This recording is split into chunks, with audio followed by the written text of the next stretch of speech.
Hi everybody and welcome back to my channel. First of all, I just want to say a big thank you to everybody who took the time to comment on my last video. It felt really good to get my honest opinions out there into the world, and obviously it felt like a big weight was lifted off my shoulders. Since that video I've actually felt a lot better about being on camera. I think that's probably to do with being very honest with you all about that, so expect a lot more videos from me soon. I've got quite a few planned. Like I said before, I've read quite a lot of books, so expect a wrap up at the end of November. About a month ago I was contacted by Rock the Boat, which is an imprint of Otherworld publications, and they asked me if I was interested in reviewing a brand new book with a fantastic new concept written by really interesting people, and obviously I said yes, of course.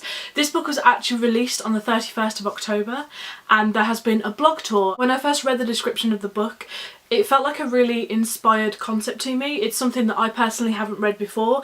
It may be something that is already out in the world, but I feel like maybe this book is coming at it from a slightly different angle. This book is Otherworld, and this is written by Jason Segel and Kirsten Miller. You might recognise Jason Segel's name as the man who writes How I Met Your Mother. I also remember him in Forgetting Sarah Marshall. That's one of my favourite films. It's also written by Kirsten Miller, and this is, I think, the 5th book that these have read together, and you can definitely tell that from the get-go. There's definitely no awkward jump in between different writers, and it's impossible to tell which parts are written by who.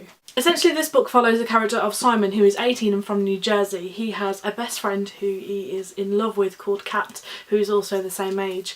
There is a virtual reality game called Otherworld, which is deleted off the internet very suddenly, and it is then re-released as Otherworld 2.0.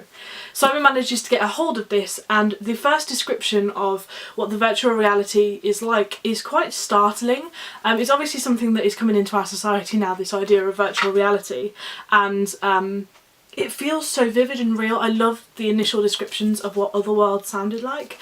But then, surprisingly, I didn't realise it actually moves to real life for a good 120 pages before they're plummeted back into a virtual reality. That Kat unfortunately gets into quite a serious accident and she develops locked-in syndrome, which I'm sure you're all aware is a horrific syndrome where your brain is fully functional but you are essentially paralysed. The developers of Otherworld have introduced this way for people with locked-in syndrome and similar ailments to actually go into a virtual reality and live their life there. Things are certainly not what they seem. I really don't want to spoil the ending or some of the plot twists in this that I really didn't see coming. I thought they were executed really well. I feel like there might be a sequel to this or another book coming out soon, because I will just warn you now, this does end on like somewhat of a cliffhanger, and I feel like there needs to be a second book. I need to know what happens to these characters. I don't tend to read much dystopian or sci-fi or gaming virtual reality type books very often, if ever, but I thought this was a really great introduction to the genre for me. This is technically a YA. I think some bits read very much like a YA and some bits don't whatsoever.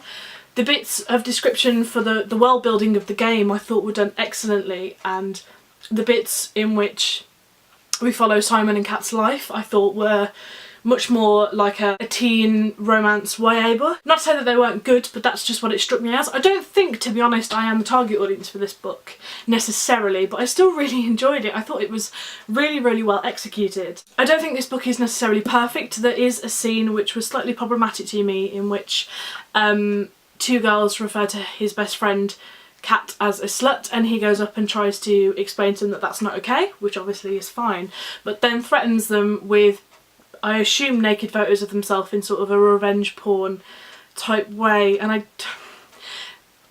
it's a little bit, you know, it doesn't quite gel with that idea of feminism, obviously.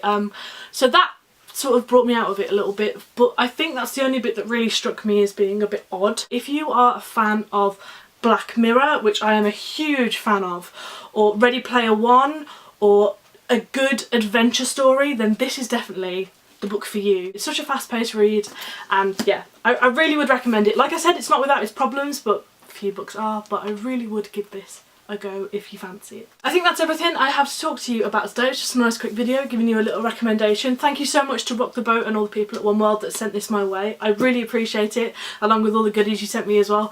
That Trek bar was eaten straight away, if I'm being honest. And yeah, look forward to seeing a few more videos coming your way. Thank you all so much for watching, and I'll see you in my next video.